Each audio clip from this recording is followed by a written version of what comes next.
انہوں نے سٹنگ دھرنے کی بات کی تھی کہ ہم سے بیٹھ کے احتجاج کریں گے, اپنا ریکارڈ کرائیں گے ہمارا چنار کے واقعات کو. لیکن یہاں پہ یہ لوگ حد سے بہت آگے نکل گئے, گاڑیاں بھی روک رہے ہیں, ان کے پاس ڈنڈے بھی ہیں, وہ کہتے ہیں ہم فائرنگ بھی کر سکتے ہیں, ہم نہیں ہٹیں گے. کراچی کا پورا ڈسٹربنس ہے. میں ابھی گھڑی خدا بخش میں PIA کے سینئر لیڈروں کے ساتھ گیا تھا. میرے لیے ایئرپورٹ پہنچنا ناممکن تھا, 1.5 گھنٹہ لگا. پھر جب ہم واپس آئے رات کو گھڑی خدا بخش سے, تو بھی ایئرپورٹ سے ہم نہیں نکل سکے. تو 12 چنار کے لوگوں کی وجہ سے ہم احترام کرتے ہیں, ہمیں افسوس ہے, دکھ ہے کراچی والوں کو, لیکن کراچی والوں کو سزا نہیں دینی.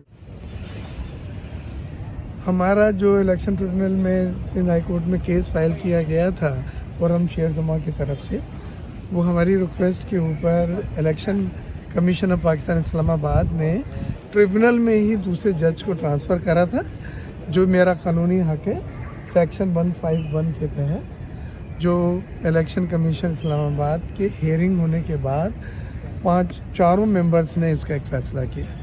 اس کے اوپر انہوں نے ایک پٹیشن دائر کی تھی, جو آج انہوں نے کہا کہ نہیں, یہ ہمارا قانونی حق ہے, اور الیکشن ٹریبونل میں ہی دوسرے جج کو ٹرانسفر کی ہے اور وہ اس کو اب چلائے گا. تو انہوں نے ان کی بات کو جو ہے رد کرا ہے, اور اب ڈیٹ ان آفس ہے. چھٹیوں کے بعد جو ونٹر ویکیشن ہے اس کے بعد اب کیس لگے گا. تو میں نے جی فرمائی. جی آپ بتائیں. اچھا, میں یہ کہہ رہا تھا کہ یہ تو آپ کی کیس کی بات ہے, آپ جیت گئے ہیں, آپ پارلیمنٹ کے اندر بیٹھے ہوئے ہیں, آپ کی ترجیحات میں کوئی ایسی بڑی چیز قانون سازی ہوئی ہے؟ دیکھیں, ہماری تاریخ کی ایک بہت بڑی امنڈمنٹ ہوئی تھی 26 امنڈمنٹ, جس میں ہم نے بھرپور حصہ لیا. پیپلز پارٹی کا کلیدی کردار تھا اس میں, اور 3 ہفتے ہم نے وہاں رہ کے اور راتوں مڈ نائٹ تک کرا ہے. بٹ ایک اسٹیک ہولڈر کو مطمئن کر کے جو چیزیں ڈراپ کر سکتے تھے بلاول صاحب نے وہ نکلوائیں. اوریجنل بل میں تھیں وہ, لیکن لوگ مطمئن نہیں تھے. مولانا صاحب کو آن بورڈ لیا, اور مجھے یاد ہے, اور آپ کو بڑی خوشی ہو رہی ہے بتاتے ہوئے, کہ جس دن فائنل رات کو ایگری ہوا ہے اس دن ہمارا جلسہ تھا یہاں پہ حیدرآباد میں. 4 بار وہ مولانا فضل الرحمان سے ملے تھے اور انہیں مطمئن کر کے, اور ان کی ایک کنڈیشن جو یہ مدرسوں کی بھی تھی, اس کو بھی اب کل زرداری صاحب نے سائن کر دی ہے, اور یہ اپنا نوٹیفیکیشن گزٹ نکل گیا ہے. تو ہماری پوری کوشش ہے کہ سب کو ساتھ لے کے چلیں. لیکن اب جو چیز ہیں جس پہ میں نے اعتراضات اٹھائے ہوئے ہیں, اور وہ آپ اس کے بارے میں آنے والے وقت میں اجلاسوں میں سنیں گے بھی, پڑھیں گے بھی, وہ ہے PIA کی پرائیویٹائزیشن, جس پہ میں نے کہا بھونڈے طریقے سے کی گئی ہے. کوئی تیاری نہیں تھی, کوئی روڈ شوز نہیں کیے, کوئی گلف ممالک کے سربراہان مملکت سے اچھے تعلقات ہیں, ان سے بات کر کے گورنمنٹ ٹو گورنمنٹ کیا جا سکتا تھا. دوسری چیز, میں نے انٹرنیٹ کے سلو ڈاؤن کے اوپر اعتراض کیا ہوا ہے, اور وزیر سے ڈیٹیل مانگی ہے کہ دنیا میں تیز سے تیز 5G کی طرف جا رہے ہیں. ہم 4G میں بھی مائنس کرتے کرتے پتہ نہیں 3 پہ آ گئے ہیں یا 2 پہ آ گئے ہیں. اس سے IT کے بزنس متاثر ہو رہے ہیں, ایکسپورٹ ہماری تاثر کے کم ہو رہی ہیں, اور 22 کمپنیاں دبئی, چاہے وہ پرنسپل کے کہنے سے یا اپنے خود ٹرانسفر ہوئی ہیں دبئی میں IT کے بزنس کرنے والی ہیں. تو یہ اچھی بات نہیں, یہاں سے گئی ہیں, یہ اچھی بات نہیں ہے. ہمیں تو IT کی ایکسپورٹ ہم بڑھانے کی جب بات کر رہے ہیں, تو یہ تمام چیزیں بڑی. یہ کون لوگ ہیں جو اس طرح کی انٹرنیٹ پہ سلو کی ذمہ؟ ہم نے حکومت سے بات کی ہے کہ فائر وائل کے بعد جو فائر وال لگائی تھی اس کے بعد سے یہ سلسلے شروع ہوئے ہیں. وہ کون سے فائر وال ہے ہمیں بتائیں اس کے بارے میں, اس میں کیا ایسے ٹیکنیکل فالٹ ہیں جس کی وجہ سے, یا آپ خود اس کو سلو ڈاؤن کیا ہے, تو اس کا منسٹر نے مجھے جواب دینا ہے. تیسری چیز جو ہم نے وہاں پہ اٹھائی ہوئی ہے وہ ہے اب نیا ٹیکس لاز میں امینڈمنٹ آ رہا ہے. میرے پاس ٹیبل پہ آیا تھا, تو میں نے اسی وقت اسپیکر کو کہا کہ ہم اس کو پاس نہیں کریں گے, یہ standing committee on finance and revenue کو دیں.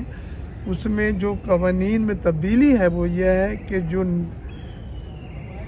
نان فائلر ہے وہ جس جگہ بیٹھ کے بزنس کرتا ہے وہ کنفسکیٹ ہو سکتی ہے, گاڑی نہیں خرید سکتا. اموویبل پراپرٹی جس میں آپ کا مکان بھی آتا ہے وہ ٹرانسفر نہیں کرا سکتا, اور آپ کا بینک اکاؤنٹ فریز کیا جا سکتا ہے. تو یہ بہت ہارش قوانین ہے. نان فائلر کی بھی کیٹیگری آپ نے انٹروڈیوس کرائی تھی حکومت, دنیا میں کہیں نان فائلر نہیں ہوتا. ہماری حکومت نے انٹروڈیوس کرائی تھی کہ معمولی ٹیکس مل جائے گا. آپ اس کو فیز آؤٹ کریں, لیکن اتنے سخت قوانین کے بعد نہیں جس میں سانس بھی لے گا وہ آپ سے پوچھ کے اور آپ روک سکتے ہیں, یہ ہمیں ایکسیپٹیبل. اچھا بیگ صاحب, آپ کراچی کے نمائندے ہیں, شہریوں کو بہت مشکلات کا سامنا ہے, لیکن پیپلز پارٹی کی حکومت نہ مظاہرین کو انگیج کر سکی ہے اور نہ عوام کی مشکلات کو رفع کر سکی. بہت اچھا سوال کیا آپ نے. اس پہ میری ملاقات آئی جی سندھ غلام نبی میمن صاحب سے ہوئی تھی, اور میں نے ان سے یہ کہا تھا کہ یہ جو لوگ احتجاج کر رہے ہیں انہوں نے سٹنگ دھرنے کی بات کی تھی کہ ہم سے بیٹھ کے احتجاج کریں گے, اپنا ریکارڈ کرائیں گے پارا چنار کے واقعات کو, لیکن یہاں پہ یہ لوگ حد سے بہت آگے نکل گئے. وہ گاڑیاں بھی روک رہے ہیں, ان کے پاس ڈنڈے بھی ہیں, وہ کہتے ہیں ہم فائرنگ بھی کر سکتے ہیں, ہم نہیں ہٹیں گے. کراچی کا پورا ڈسٹربنس ہے. میں ابھی گڑھی خدا بخش میں پی آئی اے کے سینئر لیڈروں کے ساتھ گیا تھا, میرے لیے ایئرپورٹ پہنچنا ناممکن تھا, 1.5 گھنٹہ لگا. پھر جب ہم واپس آئے رات کو گھڑی خدا بخش سے, تو بھی ایئرپورٹ سے ہم نہیں نکل سکے. تو پارا چنار کے لوگوں کی وجہ سے ہم احترام کرتے ہیں, ہمیں افسوس ہے, دکھ ہے کراچی والوں کو, لیکن کراچی والوں کو سزا نہیں دلنی چاہیے. تو مجھے وعدہ بھی کرا ہے, شرجیل میمن نے وہاں پہ بھی بات کی تھی چیف منسٹر صاحب سے. انشاءاللہ انہوں نے منڈے کا وعدہ کرا کہ منڈے کو وہ اس پہ ایکشن لیں گے, اور منڈے کو ایکشن نہیں لیا تو ہم خود آگے نکلیں گے. اور کراچی والے دوسروں کی جو کنسیکوینسز ہیں وہ کیوں برداشت کریں. یہاں پہ پہلے ہی ہمارا بزنس ٹھپ ہوا ہے, بجلی کے ایشوز ہیں, گیس کے ایشوز ہیں, اب آپ نے لا اینڈ آرڈر کے بھی ایشوز ایڈ کر دیے. That is not acceptable. Peoples Party نے اس پہ اپنا واضح موقف دے دیا ہے, اور ہم انشاءاللہ منڈے کا وعدہ ہے مجھ سے. آج منڈے ہے تو سر آج شام تک ہم انتظار کریں کہ کوئی صورتحال نکل آئے گی. کہہ رہا ہوں, میرا غلام نبی میمن صاحب سے بھی بات ہوئی ہے جو آئی جی سندھ ہیں, اور میری شرجیل میمن صاحب سے بھی بات ہوئی ہے, اور میں خود ایک ذمہ دار قومی اسمبلی کا رکن ہوں, لہٰذا ہم نے انشاءاللہ منڈے کی شام تک اس مسئلے کو حل کر دیا.